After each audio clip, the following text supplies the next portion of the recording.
welcome to the Cycle 2 Level 1 Circle video.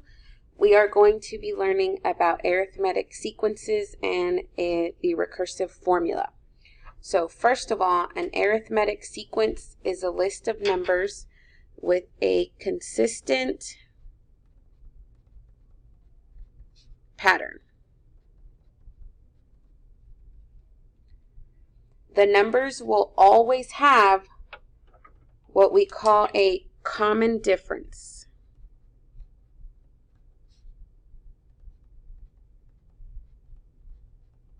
And we will refer to the common difference as D.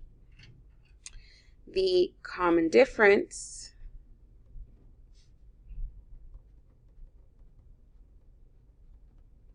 which is D, will always be able to be found by using addition or subtraction.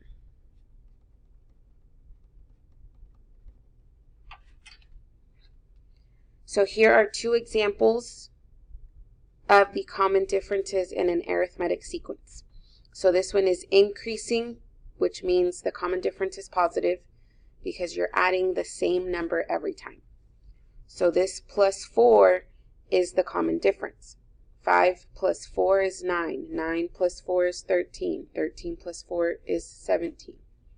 So in order for it to be an arithmetic sequence, that common difference has to be the same. That's the consistent pattern.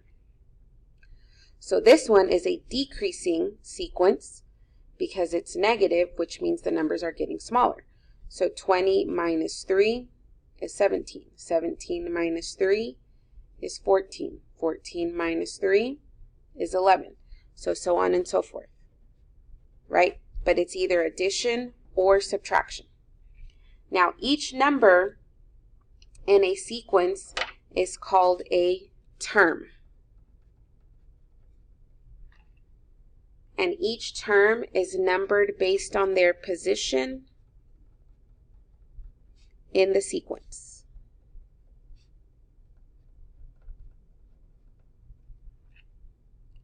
So here's a quick example. So all of these numbers are the terms. So 3, 5, 7, 9, those are the terms. This is the first term because 3 is the first number in the sequence. 5 is the second term because 5 is the second number in the sequence. So remember, it's based on their position, kind of the order that they're in. This is the fourth term because it's the 1, 2, 3, fourth number in the sequence. These 3 dots means that it goes on forever. So you'll see a sequence and then you'll see some dots, and that means that pattern can keep going on forever. So now we get to what is called the recursive formula. And a recursive formula is a formula that requires knowing all of the previous terms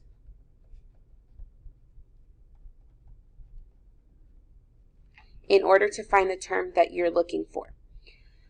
So this is the standard form of a recursive formula, and it looks a lot more confusing than it actually is. So this part right here is the previous term because that minus 1 means you go backwards 1, and if you go backwards, you're going to the previous.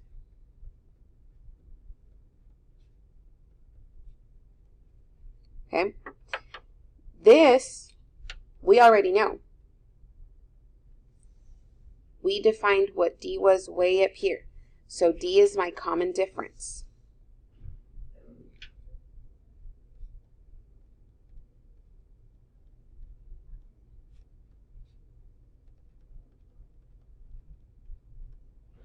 And the only other thing that you have to know in order to be able to use a recursive formula is you need to know what a sub 1 is. And all this is asking you for is the first term. So you just need to be able to identify the first number in the sequence. So we're going to look at a couple of examples. So down here, this is an example of an arithmetic sequence. And I can prove that it's an arithmetic sequence because I know that 2 plus 2 is 4. And 4 plus 2 is 6. 6 plus 2 is 8. And 8 plus 2 is 10. So remember that an arithmetic sequence has to either increase or decrease using addition or subtraction. So this is a positive sequence because it's increasing, or you're adding the same number over and over.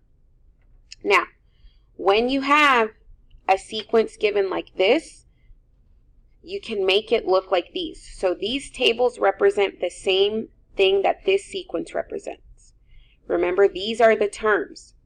So down here where it says term, 2, 4, 6, 8, 10, these are the same numbers we have here. Over here in this table where it says term, 2, 4, 6, 8, 10. So these two tables represent this exact sequence.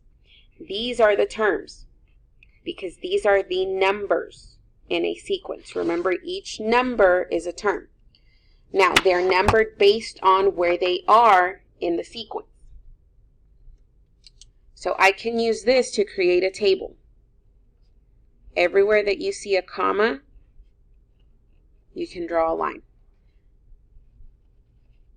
And then this is just 1, 2, 3, 4, 5. Right? So 2 is the first term, 4 is the second term, 6 is the third term, 8 is the fourth term, and 10 is the fifth term. So this is your x values, and these are your y values. In these tables, x is replaced with n, and y is the terms. So these would be the same thing. And the same thing over here. X is n, and the terms are y.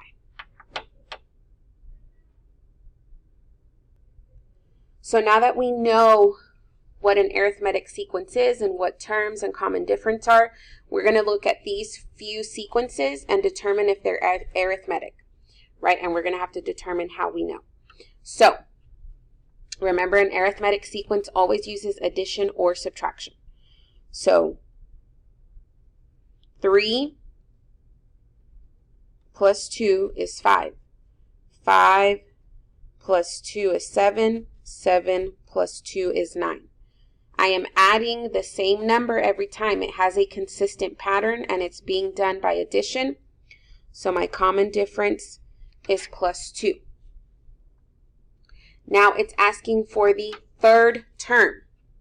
Remember, term is any number, so I'm looking for the third number in the sequence. 1, 2, 3. The third term is 7. Now it's asking for the first term.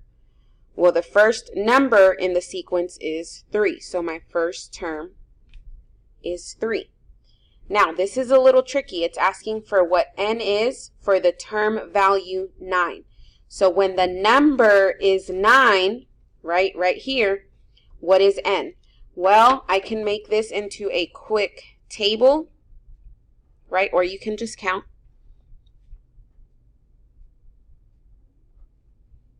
Remember, these are n, and this is the term.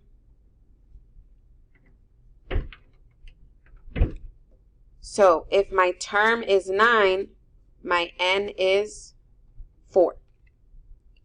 And then it's asking for the next two terms in the sequence. So if I keep this pattern going, what are my next two numbers? Well, I was able to do this pattern by adding 2. So 9 plus 2 is 11. And 11 plus 2 is 13. So you can keep the pattern going. So the next one, right, we are only using addition or subtraction. Well, to get from 2 to 4, I have to add plus 2.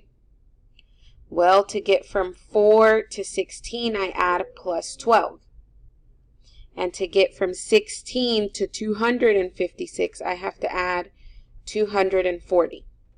So these do not have a common difference because this pattern is not consistent. I'm not adding the same number every time. But I can still identify the third term. What is the third number in the sequence? 1, 2, 3. 16. What is the second number? 4. What is n for term value 2? So when the number is 2, what position is it in the sequence? Well, 2 is the first number in the sequence. Well, what are the next 2 terms? I can't do that because I'm not adding the same number. So even though we don't have a common difference and we can't continue the pattern, we can still identify terms. Last one. 8 to 5. Well, those numbers are getting smaller, so that means I have to be subtracting. 8 minus 3 is 5. 5 minus 3 is 2. 2 minus 3 is negative 1. So my common difference here is minus 3. Just because it's decreasing doesn't mean it's not a sequence or an arithmetic sequence. It can be with addition or subtraction. The fourth term in the sequence, 1, 2, 3, 4, is negative 1. The second term in the sequence is 5. What is the position of the number 2 is really what this is asking. Well, number 2 is the first, second, third number in the sequence. And the next 2 terms, well, because I'm subtracting 3, well, what is negative 1 minus 3